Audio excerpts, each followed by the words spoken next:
Chapter 7 ends with Chandra beginning to tell Chanakya his real-life story. Now let's move on to the 8th part. If you have missed the earlier parts of this video, then watch that parts before you start watching this video, then only things will become clearer. So, let's begin.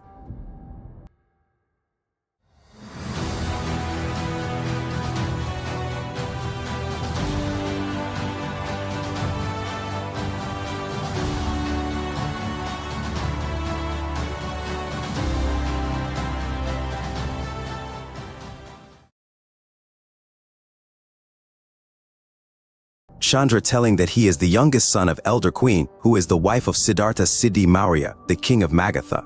My name is Chandragupta Maurya. When he joined our family as a member, we did not realize that he would be the cause of the beginning of our country's destruction. Chanakya asked him, "Who are you talking about?" Mahananda, who was the king of our neighboring country. My father married Mahananda's sister. After that, Nanda's sister became the youngest queen. Mahananda used to come to Magadha from time to see his sister. He was very loving and friendly towards my father and us. As the younger queen's brother, my father became very close to Mahananda. One day, Mahananda invited my family to his kingdom for a feast. Accepting the invitation, Mahananda received the king of Magadha and his family members with great festivity. We were accommodated in a lavishly decorated palace. At night, the building where me and my family were sleeping was set on fire as per Mahananda's instructions. I was the only one who escaped the fire with minor injuries. All the rest of the royal family were burnt to death. I escaped from there, and after 2 days I was caught by Mahananda's spies. After making sure that everyone in my family was dead, they imprisoned me. With that, Magadha was left with no lord. Taking advantage of this opportunity, Mahananda usurped the power of Magadha and built his empire based at Magadha. One day, the great king of the neighboring country sent a special gift to Mahananda. The king sent a caged lion cub as a gift with a caretaker. The caretaker presented his show in front of the royal audience. The lion cub will eat the pieces of meat provided by the caretaker. The keeper asked, if there was anyone brave enough in Magadha to feed the lion cub, he will be the most bravest warrior.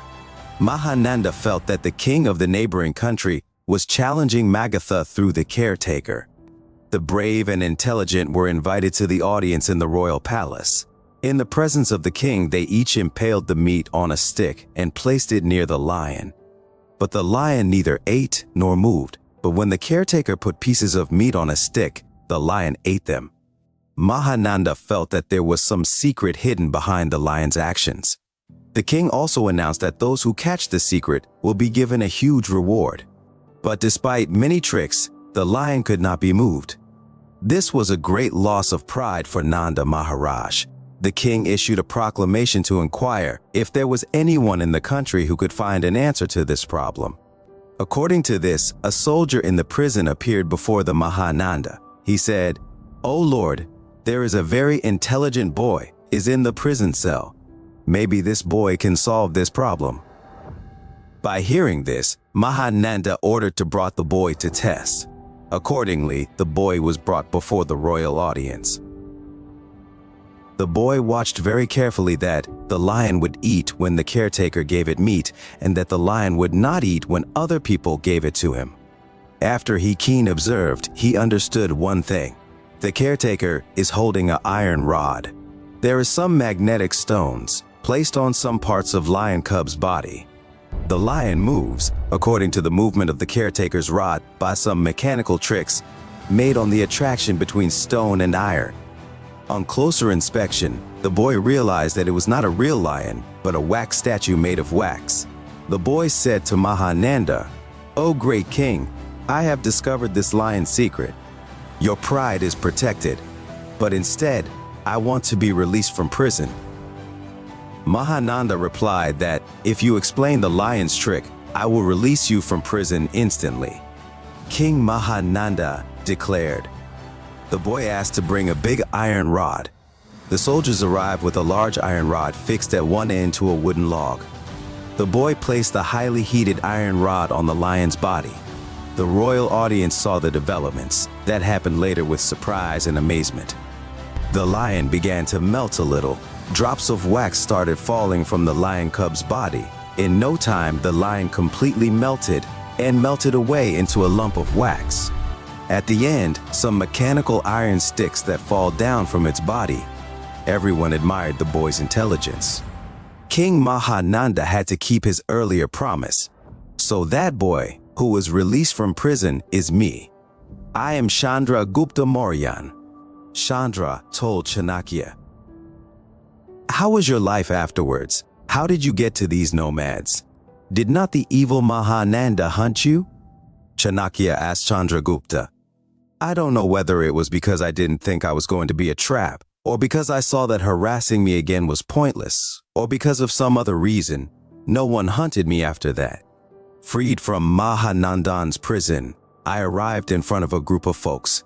I roamed around many places with the nomadic group, learned many techniques. Finally, I was accepted by a childless couple. They raised me like a son, and you brought me here from their hands. I think finding you is the greatest blessing of my life. This knowledge that you give us will help each one to fulfill their goal and find the way to reach the goal. Chandragupta fell at Chanakya's feet and worshipped him. After hearing the real-life story of Chandra, Chanakya looked at Chandra in amazement. Chanakya did not know these stories in such detail.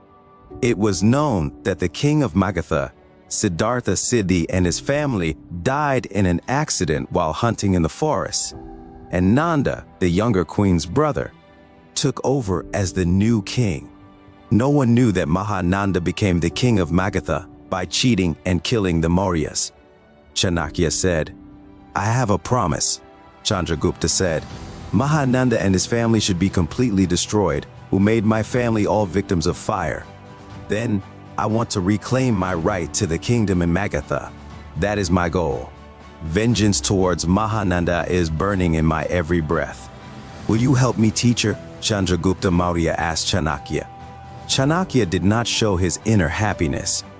Chanakya thinks that his oath and that of Chandragupta Maurya are one and the same. The leader he sought, the true heir to the crown, is here before me. Chandragupta Maurya sought help for what I have been suffering for so long. This is called destiny. But Chanakya was not ready to open his mind completely in front of Chandragupta Maurya. Chandragupta is yet to be studied. Only then can he offer my help. Won't you help me? Chandragupta Maurya asked again with a hug. Nothing is impossible in this world.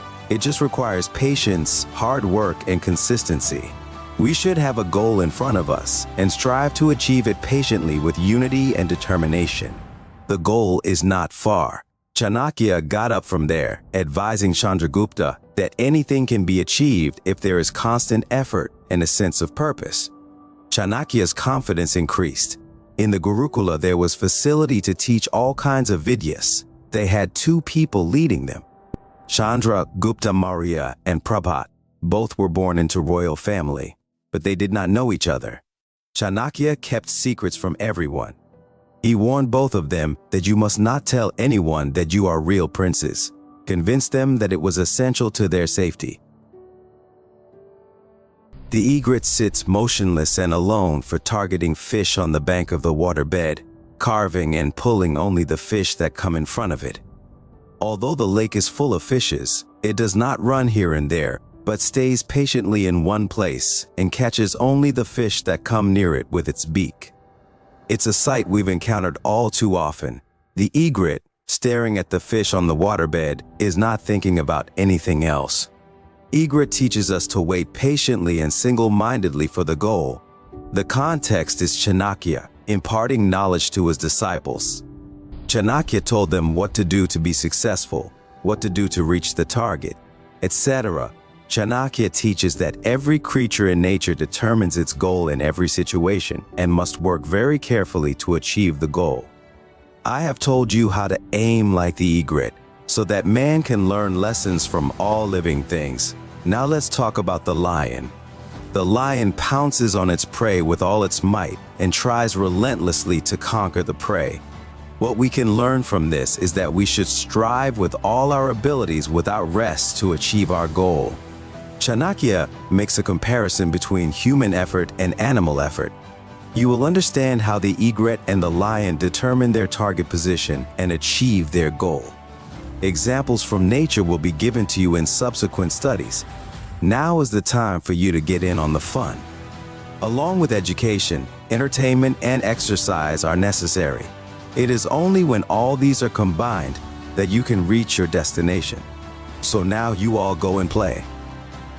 Chanakya ended his studies for the day. Chanakya watched his disciples play for a while. The children are all very enthusiastic. Chanakya watched Prabhat and Chandragupta doing sports exercises with curiosity. To fulfill my vow, I have a good wealth of disciples who are willing to do anything to help me. If we really want something and go out for it, that thing will succeed. The right ways will be clear in front of you. But in the course of our journey toward our goal, many similar paths will emerge. Humans often suffer from spatial delusions. Man fails when he loses the ability to distinguish between right and wrong. Chanakya thinks that, before him, now is the time to make a choice. There was a time when people were looking for someone to lead the war against Nanda. But now two people who have all the qualifications are coming forward as leaders. Prabhat and Chandragupta Maurya. Now they are both good friends and compete to make any sacrifice for me.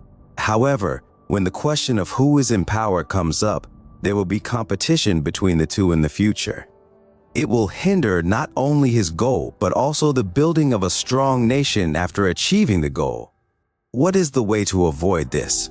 Chanakya thought this for a long time. After that, he took a palm leaf and metal stylus in hand. Chanakya wrote thus with metal stylus: if a family wants to get out of a crisis, a member of that family can be expelled.